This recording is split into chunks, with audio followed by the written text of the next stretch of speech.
Perkenalkan, nama saya Natasha Putri Purwita dengan NIM 112240007. Saya dari Program Studi Administrasi Bisnis Fakultas Ilmu Sosial, Ilmu Politik, Universitas 17 Agustus 1945, Surabaya. Pada video kali ini saya akan membahas mengenai sengketa merek gajah duduk yang menjadi salah satu contoh nyata pentingnya perlindungan hak kekayaan intelektual dalam dunia bisnis. Melalui kasus ini kita dapat memahami tentang bagaimana sih sengketa merek itu terjadi, bagaimana hukum untuk menindaklanjutinya, serta apa dampak bagi perusahaan tersebut. Selanjutnya di sini saya akan membahas mengenai kronologi kasus yang terjadi. Sengketa ini melibatkan PT Gajah Duduk atau PT Prisma Group dengan PT Prisma Abadi Jaya atau PT PAJ. Kasus ini bermulai ketika Gajah Duduk menemukan produk sarung yang menggunakan merek dan kemasan yang sama beredar di pasaran. Namun, produk tersebut ternyata diproduksi dan dipasarkan oleh PT Prisma Abadi Jaya. PT PAJ berpendapat bahwa mereka masih saling memiliki hak untuk memproduksi sarung dengan merek Asia Kembang yang menganggap sebagai bagian dari merek Gajah Duduk. Alasannya, merek tersebut tidak termasuk dalam perjanjian jual beli saham antara kedua perusahaan tersebut. Dan sebaliknya, PT Gajah Duduk menolak klaim tersebut karena pengalihan hak atas merek belum pernah tercatat maupun disebabkan oleh Direktur Jenderal Kekayaan Intelektual atau DJKI. Oleh karena itu, PT Gajah Duduk menganggap penggunaan merek tersebut sebagai pelanggaran hak merek. Dan di sini saya akan membahas mengenai analisis hukumnya. Objek sengketa dalam kasus ini adalah tentang hak kepemilikan dan hak penggunaan merek dagang.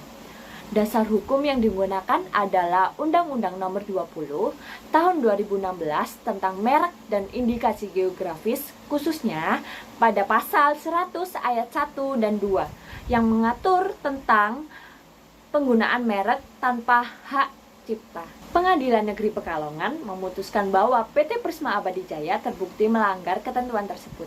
Direktur PT PAJ yaitu Muhammad Hanif dijatuhkan hukuman selama 1 tahun 6 bulan penjara serta denda sebesar 1 miliar.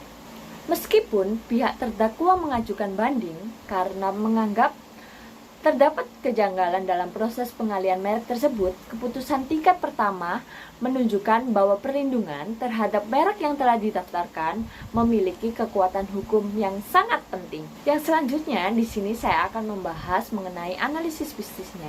Kasus ini memberikan dampak besar terhadap dunia usaha.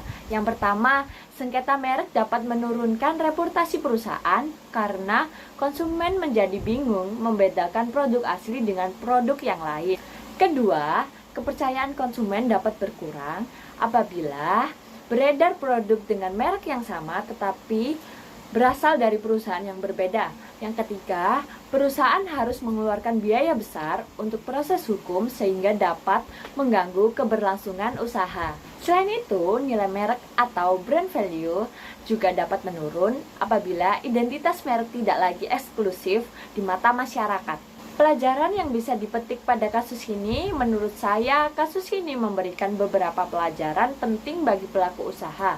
Pertama, setiap perusahaan harus segera mendaftarkan dan menjaga legalitas mereknya agar memperoleh perlindungan hukum. Yang selanjutnya, setiap proses pengalihan hak merek harus dilakukan sesuai prosedur dan tercatat secara resmi di Direktorat Jenderal Kekayaan Intelektual agar bisa menimbulkan sengketa di kemudian hari. Yang terakhir, pelaku usaha harus menghormati hak kekayaan intelektual milik pihak lain karena dapat berakibat pada sanksi pidana maupun kerugian bisnis.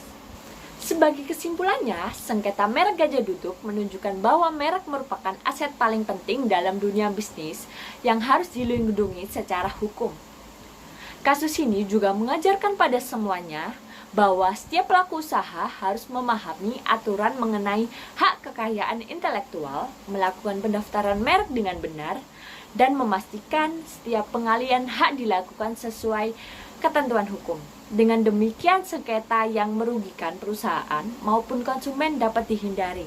Terima kasih telah menyimak video ini. Semoga pembahasan yang saya sampaikan ini dapat menambah wawasan kalian semua mengenai pentingnya perlindungan merek dalam hukum bisnis.